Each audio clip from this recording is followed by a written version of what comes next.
বন্ধুরা, মনোযোগ সহকারে যদি এই ভিডিওটি আপনারা দেখেন তাহলে জীবনের অনেক সমস্যা হয়তোবা আপনার কাছে আর ভিড়তে পারবে না। বন্ধুরা, শক্তি থাকলেই তা তাৎক্ষণিক প্রয়োগ করা অনেক সময় আমাদেরকে বিপদের সম্মুখীন করে।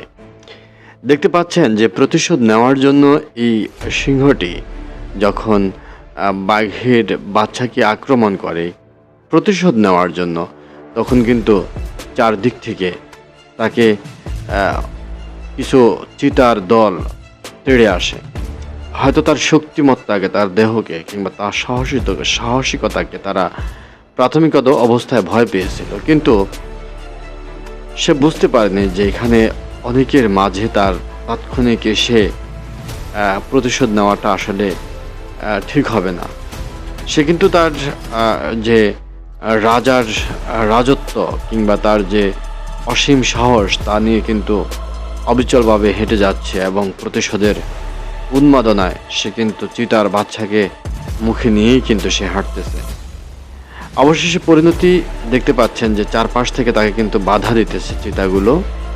এটি আমরা ভিডিও থেকে, প্রাণী জগতের এই কুল থেকে আমরা যদি চিন্তা করি তাহলে মানুষ ঠিক এমনই, যে হয়তো অনেক সাহস, অনেক শক্তিমান, কিন্তু সেই ক্ষমতা যদি সে এমন জায়গায় গিয়ে প্রয়োগ করে যেটা আসলে সেখানে তার যাওয়া উচিত নয়, তাহলে কিন্তু তার সম্মান এবং তার ব্যক্তিত্ব সব কিছুরই হানি ঘটে। বন্ধুরা, এই ভিডিও থেকে আমাদেরকে শিখতে হবে তাৎক্ষণিক ইমপ্রেশন কিংবা তাৎক্ষণিক প্রতিক্রিয়া দেওয়াটা আমাদের জন্য অনেক ক্ষেত্রে ভুল হয়।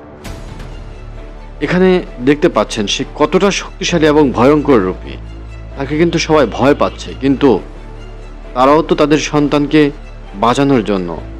অথচ তারা যদি এই অবস্থাতে রুদ্র রূপে না পৌঁছাতো তাহলে কিন্তু এই সিংহটির ধারে কাছেও কিন্তু তারা আসতো না, আসার সাহস পেত না।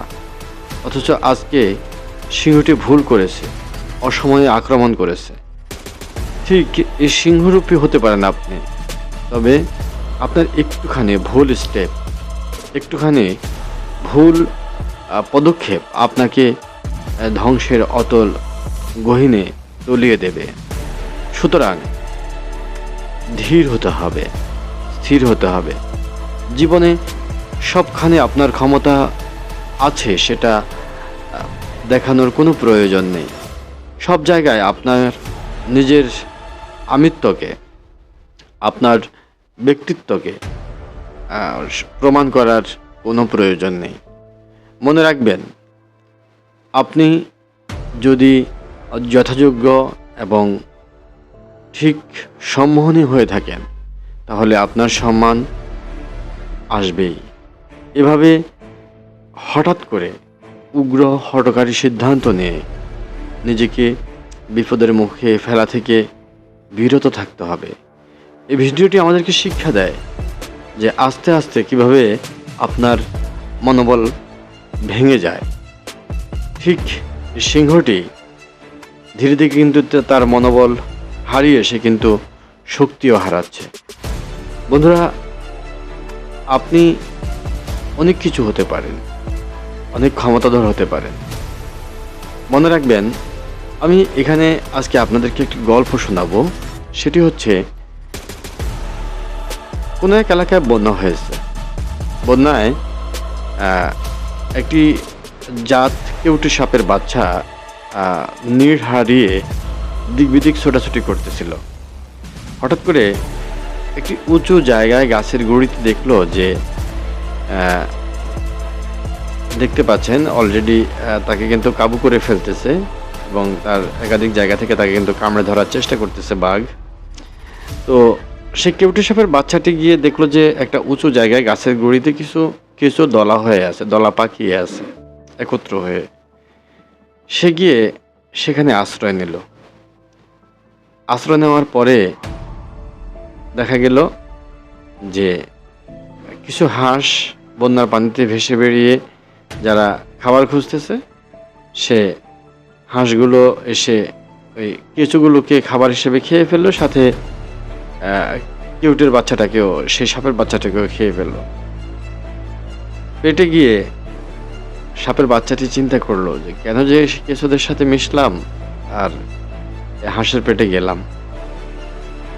পরবর্তীতে সে বলল যে আমি তো ফনা তুলতে জানি এবং আমি তো সবল দিতে জানি, মৃত্যুর আগে শেষ চেষ্টাটা করে তখন সে হাঁসের পেটের ভেতরে সবল মারল। সেই সবলে হাঁস বিষক্রিয়ায় মারা গেল এবং এক পর্যায়ে মৃত্যুর আগে যখন বমি করে দিল, সেই উগলানো বমি থেকে ওটার বাচ্চাটি বেরিয়ে আসলো এবং সে বেঁচে গেল। গল্পটি থেকে আমাদের জীবনের অনেক শিক্ষার আছে। কখনো নিজের অবস্থানকে ভোলা যাবে না। যদি নিজের অবস্থানকে ভুলে যান তাহলে সেই কিউটে সাপের বাচ্চার মতো আরেকজনের খাবার হতে খুব বেশি সময় লাগবে না। দেখতে পাচ্ছেন সিংহটি ইতিমধ্যে দুর্বল হয়েছে এবং সে কিন্তু ইতিমধ্যেই বাঘের কাছে পরাজিত হওয়ার অবস্থায় চলে এসেছে। সিংহের কাছে, সিংহটি বাঘের কাছে পরাজিত হওয়ার অবস্থায় চলে এসেছে। দেখতে পাচ্ছেন সে আর পারছে না, অথচ চারপাশ থেকে তাকে কিভাবে আক্রমণের ভঙ্গিতে চিতাগুলো আসতেছে এবং একের পর এক আক্রমণ করে তাকে পরাস্ত করে ফেলতেছে। সে যদি একটু বুঝে শুনে তাৎক্ষণিক স্টেপ না নিয়ে এই চিতার অঞ্চলে না চলে আসতো তাহলে হয়তো আজকে তার এই পরিণতি নাও হতে পারত। অথচ সে ভেবেছিল যে অন্তত 10টা 20টা চিতা তার কাছে কিছুই না। আর আজকে দেখেন সেই সমস্ত চিতাগুলো তাকে এমনভাবে ধরেছে যে সে যতই চিৎকার দিতেছে কিংবা হাত পা দিয়ে সে প্রতিহত করার চেষ্টা করতেছে, কিন্তু আজকে আর কোনো কিছুই তাকে উঠে দাঁড়ানোর শক্তি দিতেছে না। এই ভিডিওগুলো আসলে আমাদের জীবনে অনেক কিছু শিখিয়ে দেয়। তাৎক্ষণিক প্রতিক্রিয়া দেওয়া থেকে বিরত থাকুন। স্থান কাল পাত্র বুঝে কথা বলতে হবে এবং যেখানে কথা বলার জায়গা নয় সেখান থেকে সরে যেতে হবে। মনে রাখবেন, কথা বলতে পারাটাই শ্রেষ্ঠত্ব নয়, বরং কথা হজম করতে পারাটাই শ্রেষ্ঠত্ব। যে কোনো অবস্থাতে ঠান্ডা মাথায় মোকাবেলা করুন। মনে রাখবেন, সবাই আপনার মতো নয়। আমি আবারও বলছি, আপনার হাতের ছাপ যেমন পৃথিবীর অন্য কারোর সাথে মিলবে না, তেমনি আপনার মতো পৃথিবীতে হুবহু আপনার মতো আর কেউ নেই। তাই আপনারও একটা বিশেষত্ব আছে।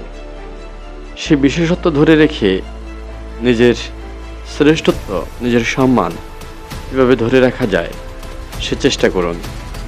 না হলে সম্মান যাবে, ব্যক্তিত্ব যাবে, মানহানি হবে, আপনার কখনো কখনো জীবনটাই অতিষ্ঠ হয়ে উঠতে পারে। সুতরাং প্রকৃতি আমাদেরকে শেখায়, আমরা শুধু শিখি না। প্রকৃতি আমাদেরকে অনেক কিছু চোখে আঙ্গুল দিয়ে শিখিয়ে দেয়, কিন্তু আমরা সেগুলোকে শুধু প্রকৃতির নিয়ম বলেই ভুলে যাই। যদি প্রকৃতি থেকে আমরা শিক্ষা নিতে পারি তাহলে জীবন অনেক ক্ষেত্রেই সহজ হয়ে উঠবে। দেখুন, তাকে বাঁচানোর জন্য এবার সিংহটা তার বন্ধুটি আবার ঘুরে এসে তাকে বাঁচানোর চেষ্টা করতেছে এবং চিতাগুলো এই মুহূর্তে হয়তো চলে যাবে কিংবা তার পাশে এসে তার সঙ্গে দাঁড়িয়েছে। অর্থাৎ সিংহীটি এতক্ষণ পর্যন্ত যার পরাণে নড়ার চেষ্টা করছে, নড়ে যাচ্ছিল,